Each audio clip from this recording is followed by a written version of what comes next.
Mayor নির্বাচনের দিন, তারিখ বা তফসিল এখনো ঘোষণা করা হয়নি। সে সংক্রান্ত কোনো আলাপও আপাতত বাতাসে নেই। তবে এরই মধ্যে বিরোধী দল বাংলাদেশ জামায়াতে ইসলামী এবং এনসিপি তাদের প্রার্থী ঘোষণা করেছে। বিএনপি প্রার্থী দেয়নি, যদিও সাদেক হোসেন খোকার ছেলে ইশরাক হোসেন এরই মধ্যে আগ্রহ প্রকাশ করেছেন নির্বাচন করার। ফলে আভাস রয়েছে দক্ষিণে সিটি কর্পোরেশন নির্বাচন এবার জমে উঠবে। জামায়াত এনসিপি ত্রয়োদশ জাতীয় সংসদ নির্বাচন করেছে জোট বেঁধে। তবে মেয়র নির্বাচনে আলাদাভাবেই যাচ্ছে তারা, প্রার্থীও ঘোষণা করে ফেলেছে।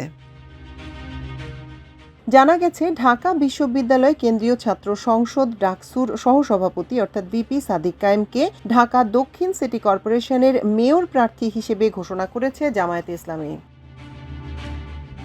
শুক্রবার সকালে আয়োজিত ঢাকা মহানগর দক্ষিণ জামায়াতে ইসলামীর এক কর্মী সম্মেলনে এ ঘোষণা দেয়া হয়। ঘোষণার সময় সাদিক কায়েম উপস্থিত থাকলেও এ বিষয়ে তাৎক্ষণিকভাবে কোনো মন্তব্য করেননি। দলীয় সূত্রের বরাতে জানা যায়, আগামী 1 থেকে 2 দিনের মধ্যে বাংলাদেশ জামায়াতে ইসলামী আনুষ্ঠানিকভাবে তার প্রার্থিতার ঘোষণা দেবে।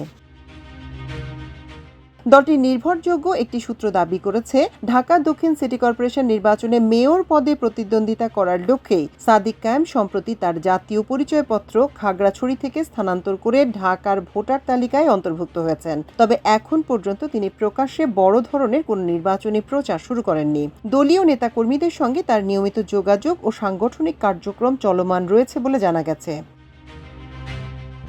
তবে ডাকসু ভিপি সাদিক কায়েমের সিটি নির্বাচনে অংশগ্রহণ নিয়ে বিবৃতি দিয়েছে বাংলাদেশ ইসলামী ছাত্র শিবির। শুক্রবার বিকেলে এক বিবৃতিতে শিবিরের কেন্দ্রীয় প্রচার সম্পাদক ও DUCSU GS S M Farhad বলেন, ছাত্র শিবিরের যে কোনো পর্যায়ে দায়িত্বে থাকা অবস্থায় অন্য কোনো রাজনৈতিক দলের পক্ষ থেকে নির্বাচনে অংশগ্রহণ বা প্রার্থী হওয়ার সুযোগ নেই।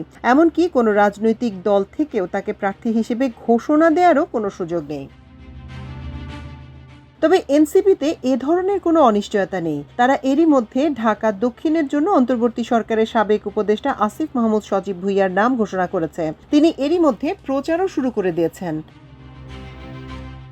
সোশ্যাল মিডিয়াতেও চলছে তার প্রচারণা। তিনি প্রতিশ্রুতি দিয়েছেন, নির্বাচিত হলে ঢাকা দক্ষিণ বাসিন্দাদের ময়লার বিল দিতে হবে না। শনিবার নিজের ফেসবুক প্রোফাইলে দেয়া পোস্টে তিনি একথা বলেন।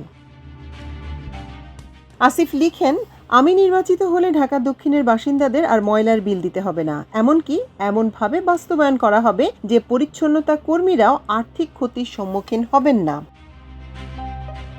এদিকে সরকারি দল বিএনপি এখনও তাদের কোনো প্রার্থীর নাম ঘোষণা করেনি। তবে ঢাকা দক্ষিণ থেকে নির্বাচন করার আগ্রহ প্রকাশ করেছেন মুক্তিযুদ্ধ মন্ত্রণালয়ের প্রতিমন্ত্রী ও ঢাকা 6 আসনের সংসদ সদস্য ইশরাক হোসেন। 23 ফেব্রুয়ারি ফেসবুকে এক স্ট্যাটাস দেওয়ার মাধ্যমে তিনি এই আগ্রহের কথা জানান। যদিও প্রশ্ন উঠেছে, প্রতিমন্ত্রীর পদ ছেড়ে কেন মেয়র পদে নির্বাচন করবেন ইশরাক হোসেন? এই প্রশ্নের জবাব সময় হলে বিএনপির নীতি নির্ধারকরাই দেবেন। তবে একথা নিঃসন্দেহে বলে দেয়া যায়, ঢাকা দক্ষিণের মেয়র নির্বাচনে এবার হাড্ডাহাড্ডি লড়াই হতে চলেছে। মাল্টিমিডিয়া ডেস্ক, আমার দেশ।